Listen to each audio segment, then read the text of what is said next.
Hey everyone, I'm Joseph Juling. You may know me from the Singapore swimming team, and you're listening to the Unofficial S.League podcast. Alright guys, I did it. Now where's the Chai Tao Gui that you promised me?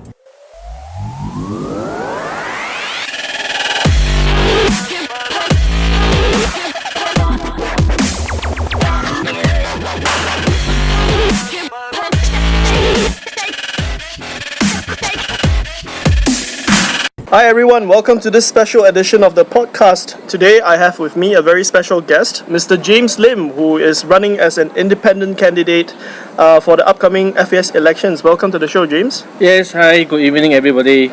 So recently you made headlines in the local football fraternity by declaring your intention to run as an independent candidate. This is rather surprising actually because previously you were part of Team Majula together with Venga, right? Yeah, but I don't think it's any surprising because I've actually officially left Team Majula and actually declared that I will be running as an independent candidate from that date since onwards. Okay, so as an independent candidate, what kind of impact do you think you would be able to bring to the FA and also to the local football fraternity? As an independent candidate, that means that I'm not with any side. So basically, I see my role as being keeping the winning team focused on their campaign promises. I believe both teams will come out with a lot of promises to the affiliates. Someone got to remind them that hey, you made these promises, so how are you going to deliver? So I see my role as that. Okay. And looking at the current situation, looking at Singapore's ranking right now, one of its lowest in probably the last, God knows how many years. And also recent results in the AFC Cup where Tampines got trashed, really totally trashed. Going forward, by playing your role, how do you think you can help Singapore football in general? I think we all know that the problem lies with the ecosystem. I don't think it's any one part. It's not just a national team. I think it's the pool of talent coming out from the grassroots through the academy. I think we really need to focus back on football, local football, where children of potential talent can actually get involved with teams and compete, and that will enhance their development and thus increasing the pool of players for the national team. And also looking at you mentioned national pool. Of course, right now there's a furore over the NFL teams whereby, they were crying foul prior to this season. They were finding it difficult to find pitches to train on. They had no sponsorship at all, no insurance. And also recently we heard that teams like Police and SAFSA actually have rights to players that are serving national service. It's either you play for them or you don't play at all. Of course, these are all contributing factors that will constrict the national pool. Yeah. In your opinion, what do you think can be done to actually widen the national pool as it stands at this moment? Yeah, I think it's important to focus on the NFL clubs because they actually play a very crucial role in youth development. Good young players must be given the opportunity to compete in a competition in a league of good standard, right? And I think all we need to do is just go back and focus on developing local football clubs, whether they are NFL clubs or S.League club. I think we really need to go back to them and really help them to become better. I think once we raise the standards of the NFL clubs, the way they manage their club and their team, good players will have more opportunity to compete and develop. So I think we just need to focus back on local football. And there's actually something that I'd like your opinion on. As you know, currently, youth players make up the bulk of our future talent pool, of course. And at the current moment, the setup is such that you play for the NFA teams, the under-17s, the under-18s, and then coming through that, you would actually play for the Young Lions. And subsequently, you will be supposedly picked for the national team. Do you think this is a good system, or would you think that it's better for individual clubs to develop their own young players and subsequently, the coach gets to pick players from different teams rather than having them come through the system basically, for what I see personally, as a direct route to the national team? What do you think? Yeah, I think this is FAS being lazy. They have this forced pathway for youth to go through the academy, and I think we are not creating the competition, because these players become complacent, because they came from the under 14 and then they feel that they are entitled to go to the under 16 without much competition. Very good example is that FAS do not have a chief scout, a unit or even someone who goes around Singapore looking at children playing football and identifying these talents and actually helping these young children go into academies or even center of excellence where they can further develop under a good coach, right? Because if you only focus on NFA, you're looking at maybe 20-25 students per age group. That's just too narrow. I think it should be at least 500 to 1,000 kids, competing with one another at individual age group, and then slowly with the scouting, the coaches can say, hey, this kid is good. We want to nurture. Then perhaps greater attention will be paid to these kids. But at the end of the day, it's competition. They must compete. They cannot be given any indication that they are the preferred ones, who will just simply progress along the pathway of the NFA. And I think the fact that we should be spreading all the talented children or talented players across all COEs and clubs. The Young Lions should be disbanded. I don't think it has proven not to have worked. I mean, it's not an opinion. Look at all these years of Young Lions being playing so badly and even gaining a losing mentality, so it's not healthy. I think all these young talents should be spread among all the different clubs and let them compete with other players. I mean, that's the only way I think they will show their true potential. Yeah, I think they are too protected. So do you think having NFA teams playing in the Prime League, the under 17s and the under 18s playing in the same league, and they will be meeting each other at least twice in the same competition, do you think this is a good way to nurture these players? Or do you think we should be doing what Malaysia is doing, sending them for overseas competitions? Of course not Malaysia, we're talking about European countries or East Asian countries. Do you think that will work for Singapore? Okay, obviously if there's budget for it, then we should try to send as many of our players overseas as much as possible. But it should not be seen as a holiday trip. It should be seen as a way, as an opportunity for them to gain experience. I don't know. If you have the budget, yes, send as many kids as possible. If we don't, then we have to be selective and choose the best of our talents. That's where the scouting needs to come in. I think if FAS does not have a scouting department, I don't think youth development can proceed very well. So you mentioned about scouting, and I do agree with you. Scouting is one key element that is seriously lacking in the FA and in the national setup, or even at the club setup at the moment. So would this be one of the main priorities if, let's say, you get elected? Is this going to be one of the items that you're going to be pushing for? Definitely. I believe scouting and also the standards of coaching as well. I think we have heard horror stories about coaches coming in late and things like that and not planning for the session. I think this is our horror stories. I'm not too sure how true it is, but if it's true, then I think we need to change. The mindset need to change. The coaches should be full-time and not trying to go to a training session and rushing off to another job. I think that will, the coaches will not be able to give full commitment, to developing the potential of our young players. So I think coaching standards, scouting, all these need to come in, and obviously with the broadened grassroots base, where more children are encouraged to take up football. As we all know, S.League clubs are famous for one thing: giving people 11-month contracts.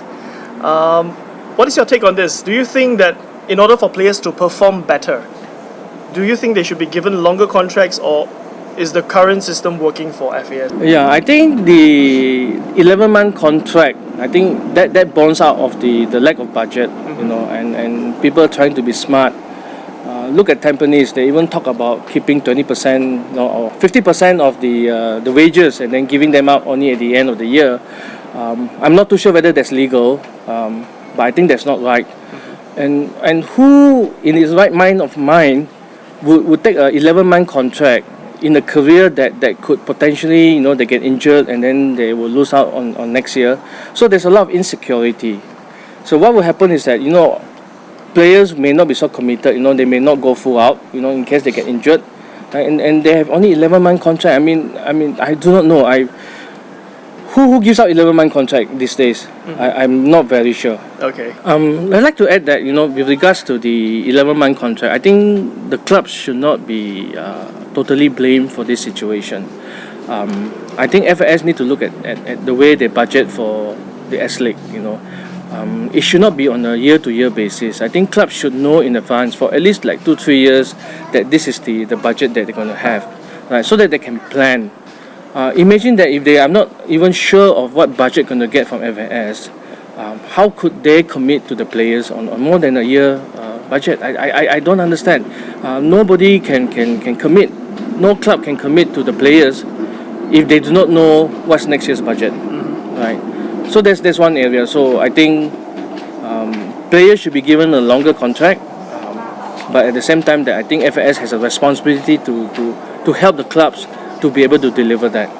Yeah, and 11 months and not getting a bonus, that's like taking advantage of the players. That's how I see it. So I know that you are a marketing guy for so long, and we know that the league itself, the league has a pretty good sponsor at the moment in Komoko or Hyundai. But what do you think clubs can do to actually get more sponsorships on board? Looking at the current situation, they are actually, I think they are operating on handouts. I could say that, they're operating on handouts, and it's, like you mentioned, budget is a problem for them. How do you think they can get more sponsors on board? What kind of return on investment can they actually offer to sponsors? Okay, I think the clubs need help. That's obvious. They need to increase the additional stream of revenue, which I think they are trying to. None of them are successful. It's like, if you look at Europe and other countries, they do own and operate the stadiums, right? So they can monetize the stadium facilities. We don't have that. We don't have that access for the clubs in Singapore, and it's very tough for the clubs to actually create additional revenue stream, without having control or access to assets that they can monetize. I think budget constraint, the lack of assets that can monetize, I think this create a lot of challenges for the S.League clubs. And I hope that the new FAS council can actually lend more support, getting sponsors in. I think it has to be done at the league level. I think at the club level it will be very challenging and very difficult to bring in sponsors. Especially if the matches are not well attended, you come to matches where only 200-300 people attend. Which sponsors will come in? I am not too sure. There's no mileage for them to come in. So it's actually quite a bleak outlook. Would you say that? Yes, it is. And I think the clubs need to do look at the things that they can do and not really focus on the things they can't do. And one of the things that they can do is actually be truly community based. Connect with the community that they are operating in, bring them in, at least all the matches will be well attended. And I think that would be a good start. And hopefully with a well attended league, sponsors can come in, league and the FAS or the S.League can come in and help to bring in sponsors and say, hey, this is a good event. People are coming, the residents in the community are coming in to support the team. There's bonding between the club and the community they are based in. I think this all will lead to greater public interest, right? I'm sure the government, the PA will come in to help if they see that it's part of engaging the residents, because when it's all geared towards our national, what do you call that? We want to bring in people together, people of all races, and football is one sport that can do it, one game that can do it. And I think the club should just concentrate on being a community base. I think for a start, I think it's not going to solve all your problem, but I think that is a good start. Okay. And I actually had a couple of fans that came on the show, or a couple of guests that came on the show, and I think they stand in agreement with what you said, trying to get their respective communities of all the clubs more involved. But there's always one question mark that we all have whenever we talk about this, and that is how can the clubs do it? How can they actually market themselves, or how can they actually get their respective communities more involved or instill a sense of belonging in them? I think it's not an easy thing to do. Yeah, it's never easy. If it's easy, we wouldn't need people's association. Yep. What we will need to do as a club is to ensure there's one officer in charge of community development. That person's job will just be to connect with all the grassroots committees and participate in their community events, or even help to co-organize some football events. So through all these things, I think you create bonding between the football club and the community. Now, the more the residents see the football club in the players, the mascots, or whatever not, it creates visibility for the club. And because it creates visibility for the club, there's a possibility that there could be public interest could be generated. I think let's do something simple. Just engage the grassroots committee, attract the residents to come in here and give. And importantly, when you bring in these residents, you got to make sure that the match day atmosphere is going to be good. They're not just going to come in here and see a dull game, right? I think the clubs and the S.League should spruce up the match day experience for this to happen. You can't bring in people here and then they get bored and then they won't come again. Yeah, so I think that is important.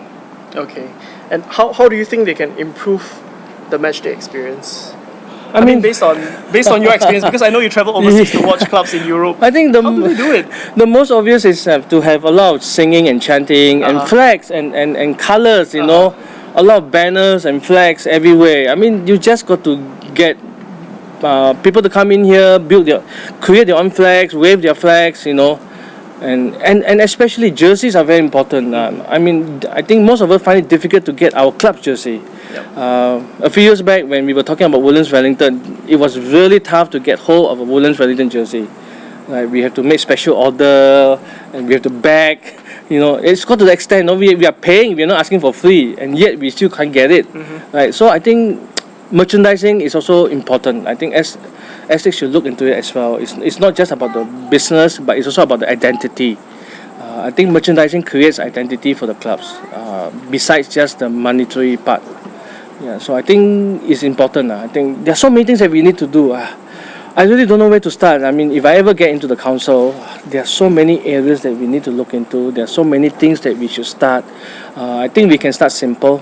Let's not be too over-ambitious, I think we got to start now. I mean, something that we may only see result maybe in 5 to 10 years' time. But we got to start now. If we don't start now, there's no future.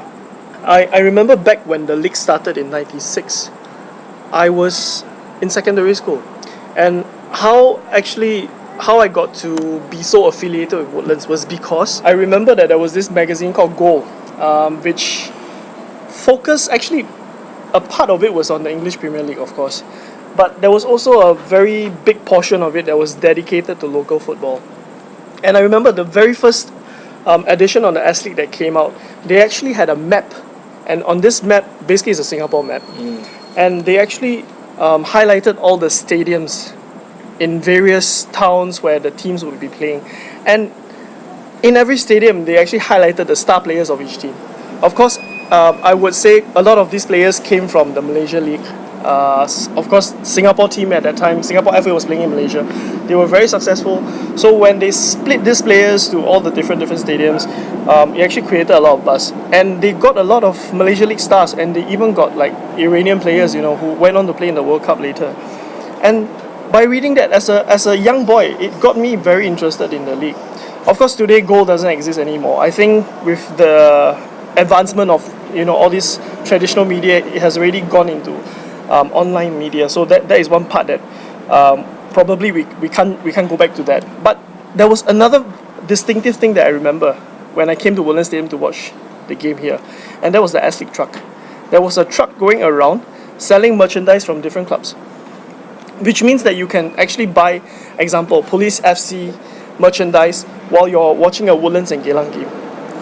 And I have no idea what happened to the truck. Today, like you mentioned, I went to a game in, I can't remember what was the game, Geylang. Okay, they had jerseys. Of course they had jerseys. But they only had jerseys from Geylang. and Geylang was playing Balestier. What if I was a Balestier fan that went to Bedok to watch them play, and what if at the spur of the moment I wanted to buy something from Balestier?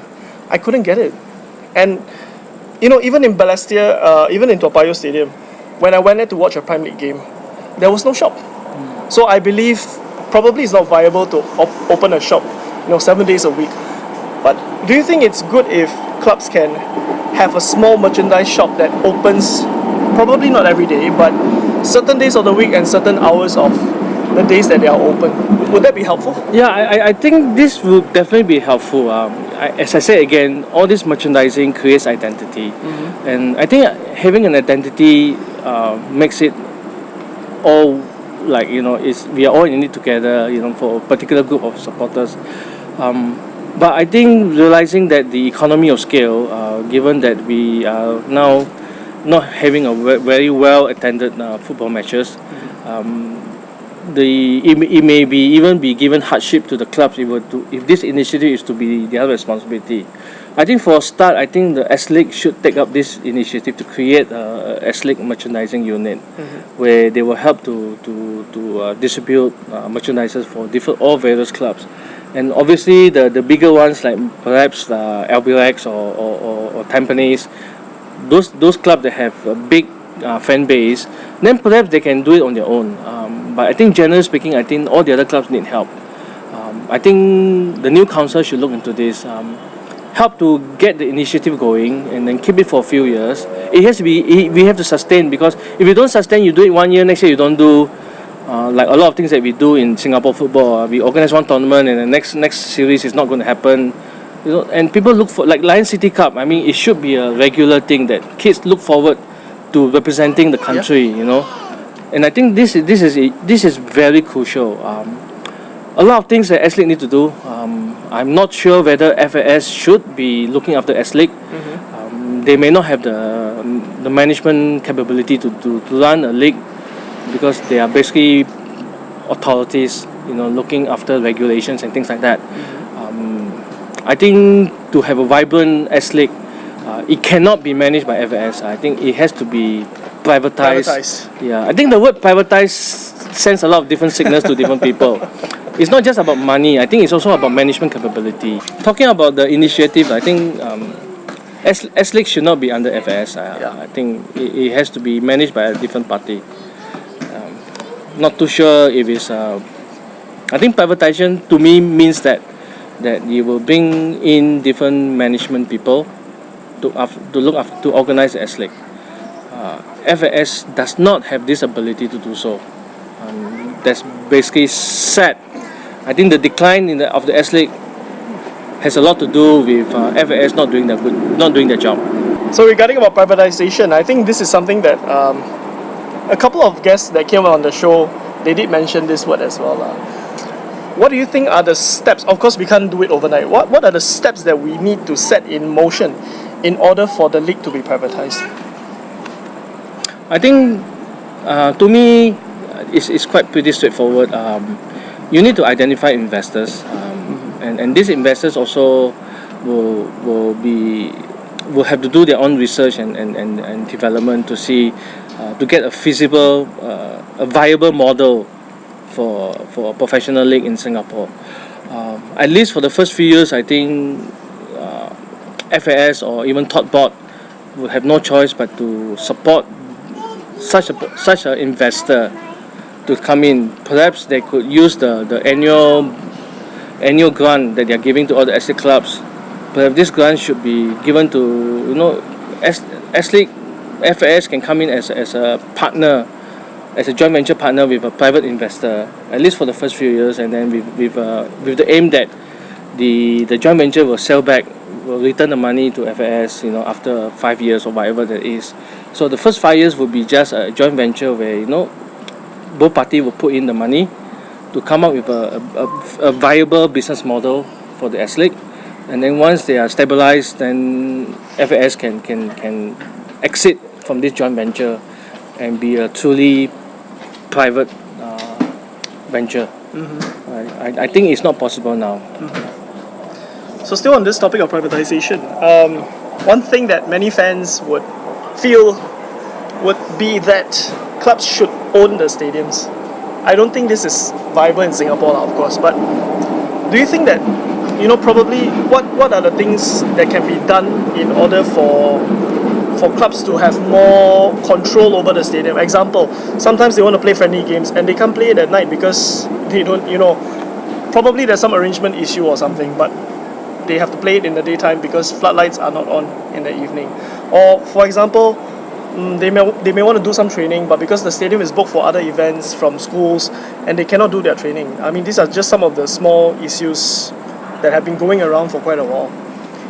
Do you think it's important for them to own or to maybe rent the stadium or control the stadium to a certain degree so that they have better control over how they use it? Is it a necessity? Yeah, I think owning a stadium by itself will not be feasible for any businessman, unless you are talking about an integrated Sports complex. Where you have restaurants and shops and all this, and then I think it's possible. I think that model may have to be the way of the future, where it's an integrated complex. It could be a joint venture between Sports SG and private investors, where they invest in the club, and then the club will be the anchor tenant. And I think once you have that, then you are unlocking a lot of revenue from a lot of these facilities or assets within the stadium complex. If you tell me the stadium by itself is going to be a white elephant, because unless you really want to upgrade all the lightings and everything so that it become feasible for people, event company to book these stadiums where they can actually show live and things like that. At the moment, I think our facilities are not up to even AFC standard.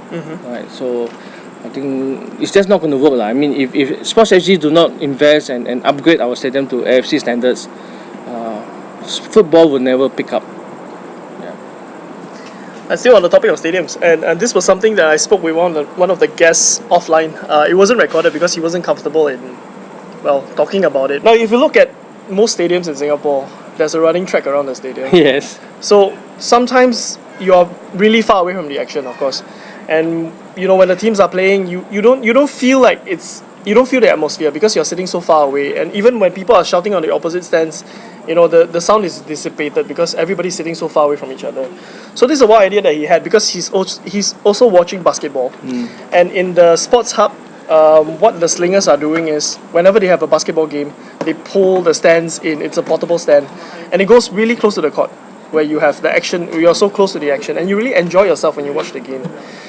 Do you think this is something that we can adopt in Singapore, whereby, instead of sitting on concrete seats in the grandstand, you have portable metal seats? Mechanical. Yeah. That you can actually pull close to the action, and after the game is completed, you can just push it aside where it doesn't get into the way of the people who need to use it for jogging the next day. Yeah, I think in the modern days, I think this is not only possible. I mean, if you're talking about 10, 20 years ago, I think maybe the technology, the engineering part may be too expensive. But I think now, to get those mechanical seats that get moved closer to the stage and then after that move back, I think that is obviously a very possible scenario. And I agree, to have seats nearer to the field creates the environment. Yeah. Because whatever we shout, the players can hear. And when players can hear, sometimes they may react. Yeah. Right? And that's the fun part about football. Yeah. That's why we always shout at the referees, not because we don't like them. We just want to just get an action from them, a reaction from them. Right? And the more reaction they give, the more louder we shout. That's the human element to it. Right? And that's football, that's football. We sing, we shout, we wave our flags. That should be the way football should be in Singapore. Yeah. And another piece of infrastructure that is always being lamented by photographers are the floodlights. I mean, most photographers would complain, or to put it politically correctly, they would feedback that lighting is horrible at stadiums in Singapore, except for Jalan Besar, which has pretty decent lighting. Yes, yeah. Do you think that, because floodlights are used for the football pitch, but the stadium belongs to SSC, right? Or it's under the care of SSC. There's nothing in it for SSC to upgrade the floodlights, obviously, unless something comes down from the top. But do you think FAS can have a say in this, like upgrade the floodlights so that even it makes it better for the spectators to view the action more clearly, I would say. I think all these are very possible. I mean, if you look at it, both FAS and Sports SG belong to the same ministry. Come on, it's only left to right pocket. Right? I mean, they could have just select maybe 6 or 7 central stadiums, where these stadiums will be under a joint operational management by both SSG and the football club. Right. So I think that way it will good, because then what will happen is that, you know, when the stadium is not used for football, it could be used for other public activities, right? And obviously the field is the one sensitive part lah, that you do not want to damage the field through overuse of the field itself. So I think it is possible. 5, 6 central stadium jointly between FAS and Sports SG. They think of something, make it work, make it a good stadium to play football in, make it a good place for the public to come in and enjoy themselves. Okay. I think it's very possible. Have restaurants, have shops around that place, that people will come. And what you mentioned is it's helpful to add on to the matchday experience, because you can have everything in one complex. You can have your meal there, watch a game, after the meal go for some shopping, and probably if the wife and the kids don't like football, they can have something to do next door, just at the doorstep of the stadium. Okay, couple of more questions before we conclude. Quick ones. What is your ideal number of teams in the league? Looking at the league now, it's 9 teams. It's an odd number. Of course, we would like to top it off to an even number. Yeah. Ideally, would you like to see like 12 teams? 12 teams? 12 teams. Okay. I think 12 teams will create a lot of variety, right? And I think Singapore is big enough to have 12 teams. Okay. Right. You just have to figure out the stadiums. We may even have to share stadiums And when it comes to that. what's your perception on foreign teams in the league? Do you think they should remain? Are they improving our football, or do you think we should just replace them and just have all full 12 local clubs? I think now we need to go back to the basics. I think let's just stick to local football clubs now, and build up our own players. Of course, the idea of bringing in foreign teams is to increase the standard, to raise the standard. But I think if you look at the foreign players that we have nowadays, I don't think they're raising the standards. I think they are at par. Maybe 1 or 2 would be better, but I think generally speaking, they are not as good as. They could be equally just as good as the local players, but not better. So they are not actually increasing the standard. Okay. One final question. I'm not sure if it's tough for you to answer. Promotion and relegation for the S.League, yes or no? Of course, yes. Yes? Of course, yes. It creates hope for the NFL clubs.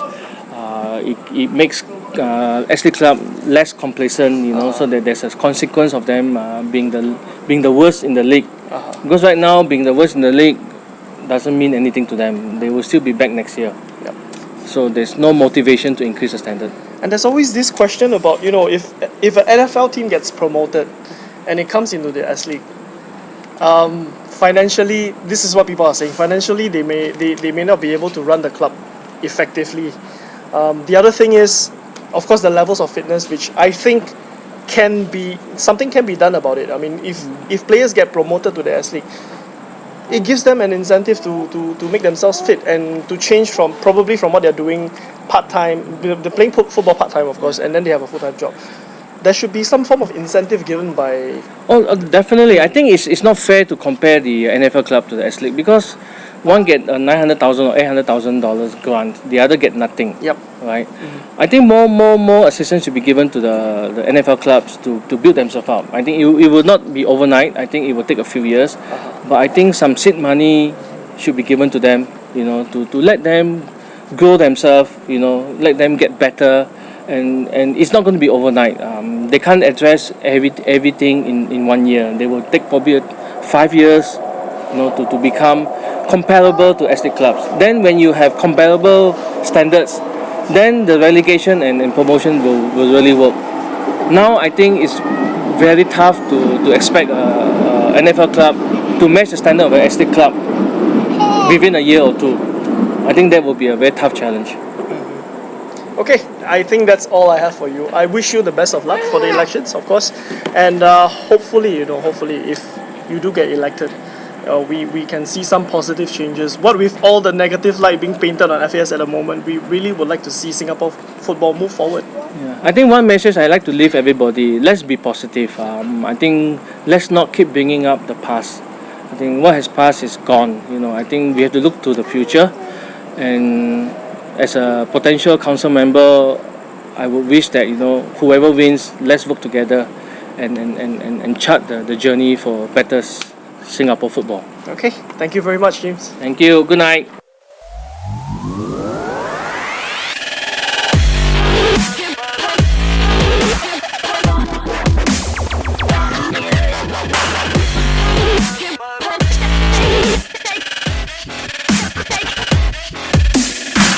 Right, and definitely S.League under FAS. Lightning warning system just came on. 9:30. 9:30. We still have 15 minutes, Yeah. and they turned on the alarm on us. So typical of SSC.